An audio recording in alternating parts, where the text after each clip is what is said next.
足並みを揃えてゆこうお互いを信じ合う5人の仲間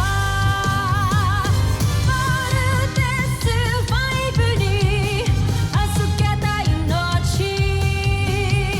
飛ぶぜ宇宙の果てまでもみんなの笑顔持ち帰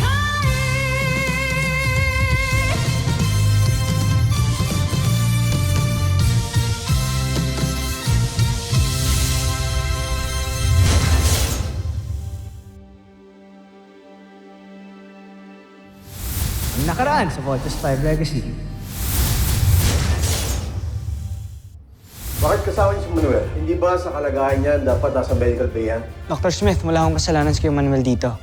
Kami hong nagdala sa kanya. Pagtayo niyo yan, ayokong iikot-ikot yan sa camp. And pardon me, tomorrow morning, kailangan ka nang umalis. Aalis na ako kapag lumiwanag na. Buti nandito kayo. Sakto may good news ako. Umami na ako kay Jamie. Congrats, bro. Gusto mo rin yung sinasabi niyan, Jamie, no? Dapat ba ilaban ko? Kahit mag-away kami ni Mark? Hindi mahalaga ang ibang tao. Wala ka dapat isiping iba kundi ang kapakanan mo. Still looking for clues kung tao ba talaga o hindi yung bisita natin, Dr. Smith. There is something about him that is not right. Honestly, ako rin po, Dr. Smith. There's just something in him na hindi ko talaga gusto. Sasamantalahin ko ang kabaitang pinapakita nila sa akin. Hanggang sa malaman ko ang sikreto ni Voltes 5. At ipinapangako ko sa inyo, hindi matatapos ang gabi nito. Malalaman ko kung sino-sino ang mga piloto ng Voltes 5. Hindi pinursu ni Steve si Jamie. Actually, ang dinedate ni Jamie si Mark. Steve and Jamie are just friends. Dr. Alonso, yung pasyente mo, Baka tumakas na naman. kailangan natin hanapin niya. Teknolohiya ito ng pusang. Paano nilikha ito ng mga taga-Terra F?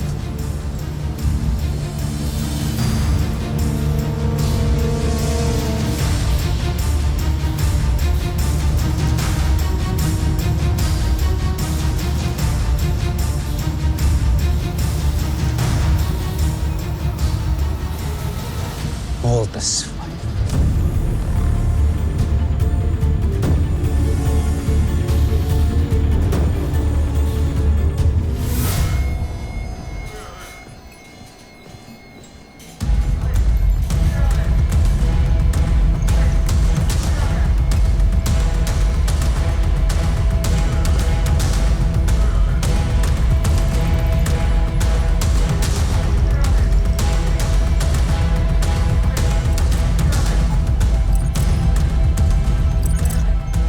Yes, Dr. Smith, papunta na! Team, double time! Bilis! Hoy! Bunso, saan ka pupunta? Doon na lang ako sa shortcut dadaan, kuya. Anong shortcut?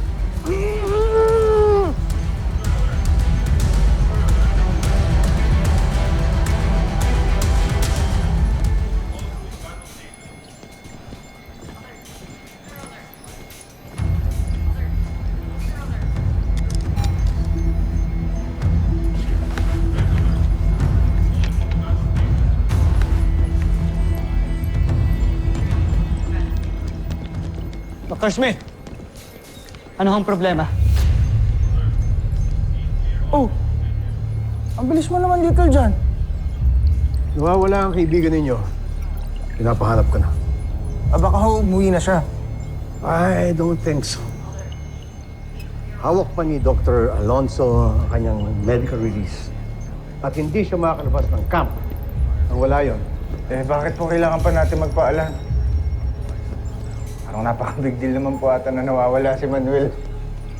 It's not as if napasok pa tayo ng Brazilians. Who knows? Kung Brazilian nga siya. Adaw, take this squadron. Kami na nila komiso sa upper deck. Yes, sir. Good, let's go.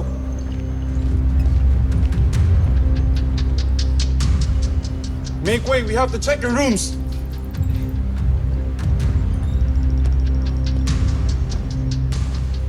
Baka may trouble na naman eh. Pinasok na kaya tayo ng mga aliens? Excuse me, ano ba nangyayari dito? May hinahanap kaming taong labas. May nakita ba yung pumasok dito? Ha? Wala. Wala po. Wala naman. All clear. Sige na. Bumalik na sa mga kwarto ninyo. We still have to search the other areas. Yes, sir. Tara. Tara. Ingat ka ta daw! Stressful talaga dito sa Camp Big Falcon. Buti na lang, happy ako. Why? Single pa rin si Steve. Hindi sila ni Jamie. So ano? Akala ko ba move on na tayo kay Steve? Ayoko yung smile mong yan. No, you don't. I still love him. Okay? At kung wala sila ni Jamie, maybe I still have a chance with him. Okay. Sige, go. Bahala ka. Si Kuya Manuel? Isang alien? Imposible naman. Oo nga po. At saka, di ba, Dok, nakita naman po sa scan na tao siya? You're being so naive. What if nagawan lang ng kalaban natin ma-bypass yung scanner natin? I agree. Kayo ba? Hindi ba kayo nagtataka sa mga kinikilos ni Manuel? Lagi na lang siyang tumatakas sa medical bay. I'm sorry, Dr. Smith. Pero masyado ho tayo nagiging judgmental dito. If he's an enemy, then ngayon pa lang meron na ho siyang ginawang masama. Sa totoo lang, para siyang kapatid sa amin. Hindi ako pwedeng magbakasakali. I cannot put this camp at risk. At lalong-lalo na kayo. Kayo ang last line of defense. Kapag may nangyari sa inyo dahil sa kapabayaan nating lahat, who will protect our planet?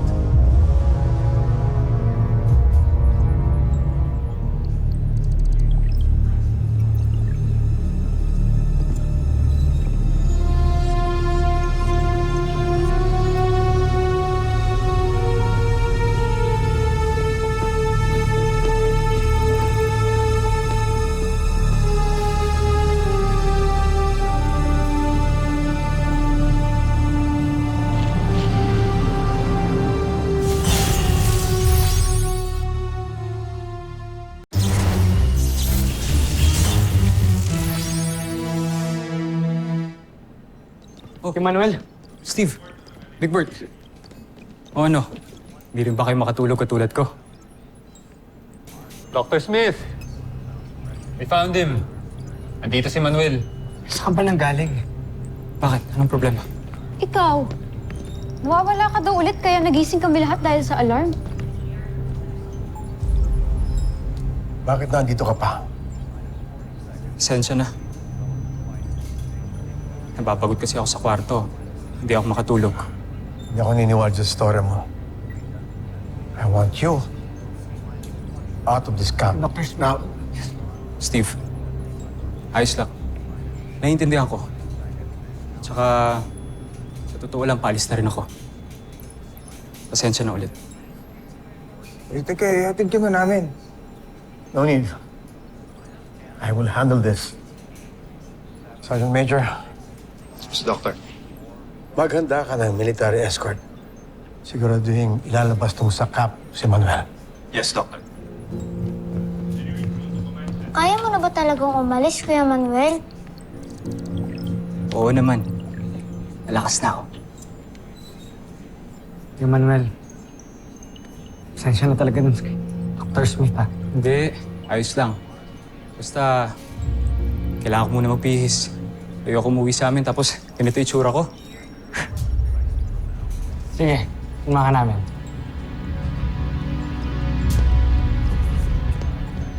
Mark, saan ka pupunta? Susundan ko sila. I don't trust the guy.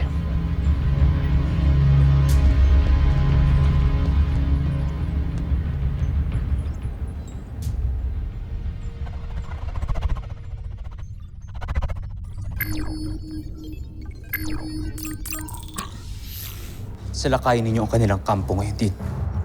Ngunit, mapanganib yun para sa inyo, hindi ba nandiyan pa kayo? Joffrey, mas makakabuti siguro kung bumalik muna kayo dito sa ating himpilan. Hindi pa ako makakaalis. May kailangan pa akong kumpirmahin. Kaya kailangan yung sumugod ngayon nang makumpirma ko kung sina Steve nga ang tunay na piloto ng Voltes 5.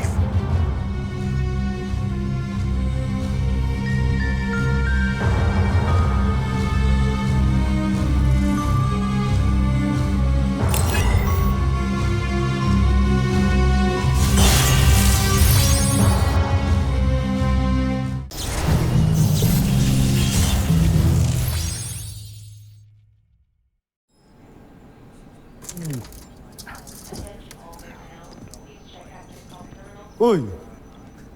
Makain ka na naman? Nagugutom ako eh. Kakain mo lang ah. Nagugutom na ako.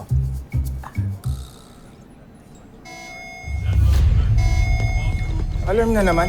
General alarm to. May kalaban. Tara! Paano si Manuel?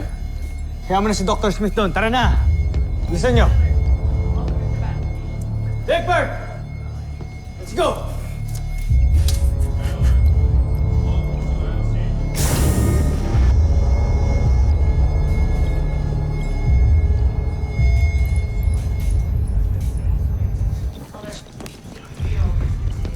Dr. Smith! Dr. Smith, Yeah, iniwan ho namin si Manuel sa medical bay. Kayo na ho ang bahala sa kanya. ako nang bahala dito. Pero kailangan na kayong mag-launch. Okay? Ano na naman po bang beast fighter yung kakalabanin namin? It's not a beast fighter, but a skull ship. Same ship na nakasakit sa mama niyo dati. Okay, so go to the launch conveyors na. Go, go, go, go. Yes, Doctor. Pawasakin namin yung skull ship na yun. Yes.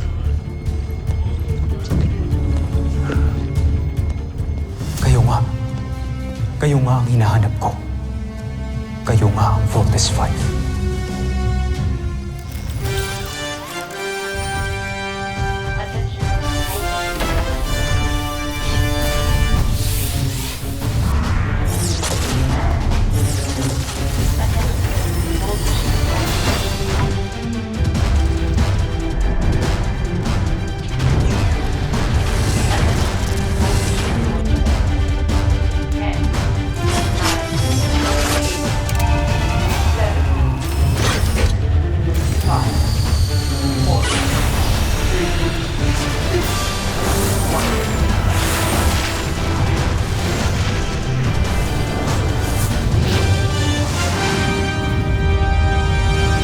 Ayan na, Kamalan.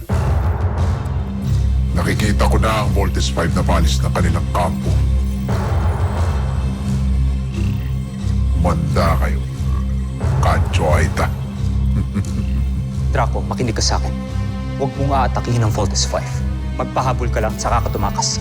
Ngunit, Joffrey, buong akala ko yun ang pinunta ko rito.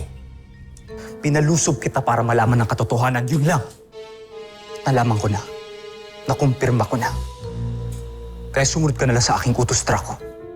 Masusunod, Kamalan.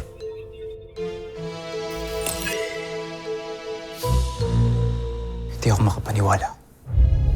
Sina Steve. Sila ang Voltes 5.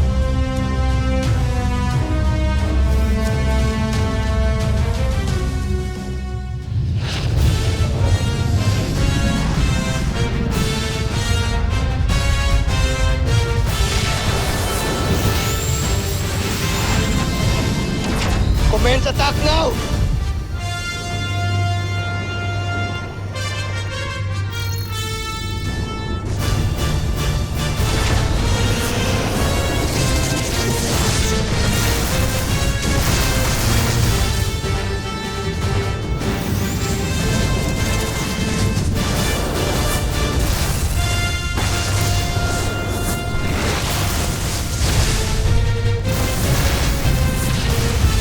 Multiple direct hits!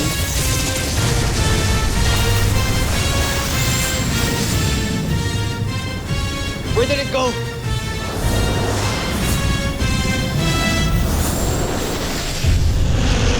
Weird! Bigla-bigla na lang nawala yung kalaban.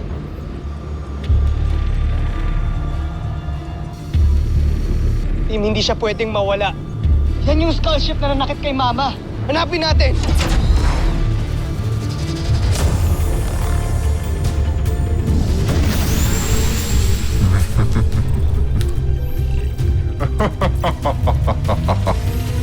Naisahan ko kayo, Voltes 5.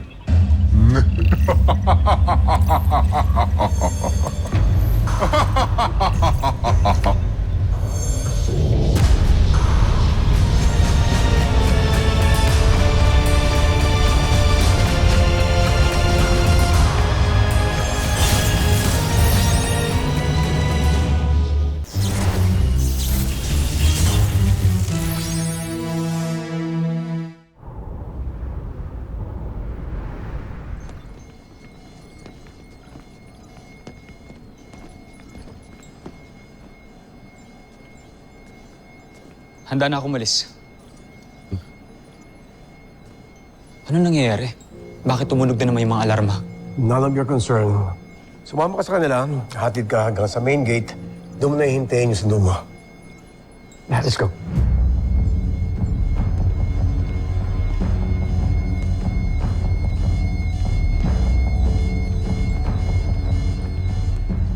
Dr. Smith! Nakasan ho kami ng kalaban. Nahanap po namin kung saan-saan, di ho namin nakita eh. I wonder kung bakit siya nagpakita tapos bigla naman din nawala. I am as confused as you are. Baka panibagong tactic na naman nila yan. Dr. Smith, hindi ko kaya nagsispy lang sila kaya sila nagpakita sandali. Si Manuel po, Dr. Smith. Nandito po ba siya? Sinundo na siya ng military escort kanina. I believe he's on his way out. No. Nakita ko siya sa CCTV. Kuya Manuel, still here. Nandito pa pala siya. Puntahan natin. Tara, kuya. Para maabutan pa natin siya. Dr. Smith, excuse us.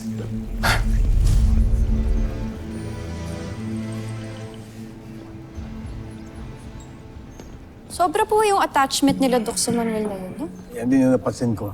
Mabanggit lang ang pangalan ni Manuel. Nakakalimutan na nila ako ng mga ginawa ng mga busing yan. Hindi ba nila naiisip na may posibilidad na pinaglalaruan lang tayo ng mga yan? I don't think nilalaro lang nila tayo. I think there's a reason kung bakit nagpakita ang skull ship. Yan din ang iniisip ko.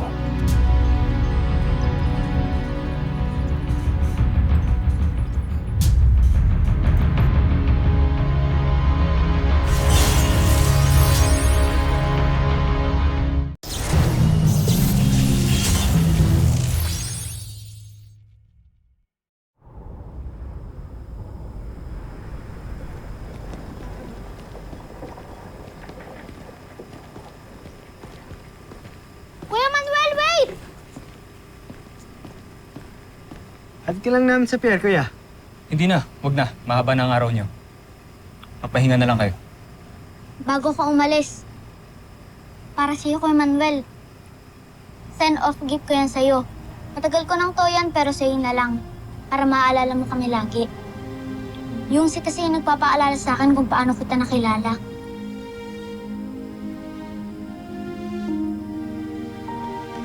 Salamat. Namimiss ka namin. Mag-iingat ka. Oh, teka, ako na maglalagay nito sa bag mo. Salamat Salamat sa kabutihang pinakita niyo sa akin. Hindi ko rin kayo makakalimutan. Kuya Manuel, kunin ko number mo para may contact tayo. Wala eh. O sige, sa hotline na lang ng Camping Falcon. Just give us a call kapag meron ka ng cellphone, ha? Sige. Paano ba yan? Sa muli nating pagkikita.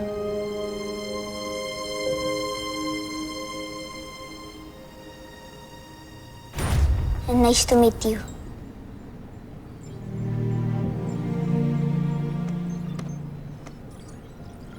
Kuya, don't be rude po. Kapag may nakikipag-handshake sa'yo, dapat makipag-handshake ka rin as a sign of friendship.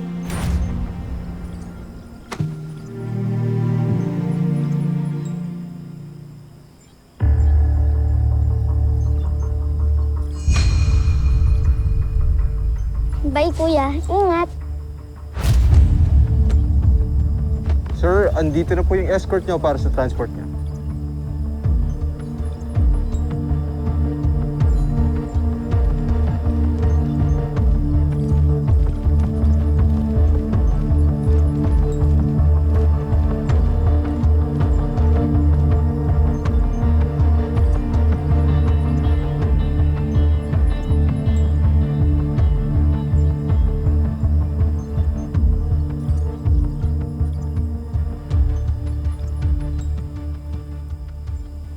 Hindi nyo naman sinabi sa amin na ang layo ng paghahatiran namin sa inyo mula sa Camping Falcon. Akala namin, sir, sa pier kayo magpapahatid. Bakit umabot na tayo dito? Oo nga eh. Nasaan na ba tayo? Sir, sigurado ka ba dito ka susunduin? Oo. Sigurado ako.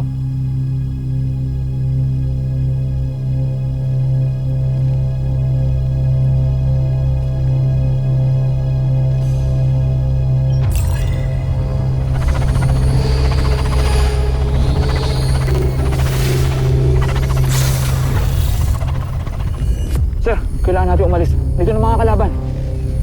Hindi sila kalaban. Kasama ko sila.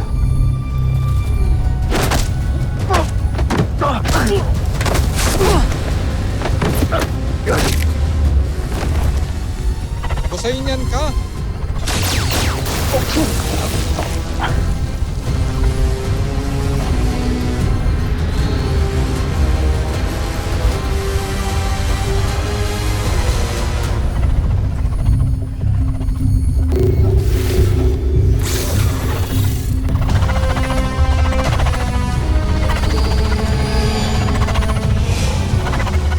Susunod sa Voltes 5 Legacy. Kamusta naman ang misyon nyo? Ano pa nga bang inyong asa, kundi tagumpay? Dahil kilala ko na ang Voltes 5. Alam ko ang kahinaan nila at gagamitin ko yun para talunin si Voltes 5. I'm sorry. Sorry for? I'm sorry, alam kong nasaktan ka. Gusto ko sana mabalik yung dati. What's going on here? Hanggang ngayon, hindi mo pa rin natatapos ang mission mo! Ipapadala ko ng papalit sa'yo. Bigyan niyo pa ako ng konting panahon, Joffrey. Makakaasa kayo, Joffrey. Alam niyong susundin ko ang lahat ng ipag-utos. Tatapusin ko ang lahat ng hindi kaya magawa ni Santos. Dr. Smith, may pumasok ng unidentified spacecraft sa outer orbit. Sino ka? Isa ka bang kalaban o kakampi? Bakit hindi pa natin i-take down? Ano pang hinihintay natin? This is Dr. Smith. Please identify yourself or we will be forced to shoot you down. Do you copy? Huwag kayong magpapaputok. Hindi ako kalaban. Ako ito, si Ned Armstrong.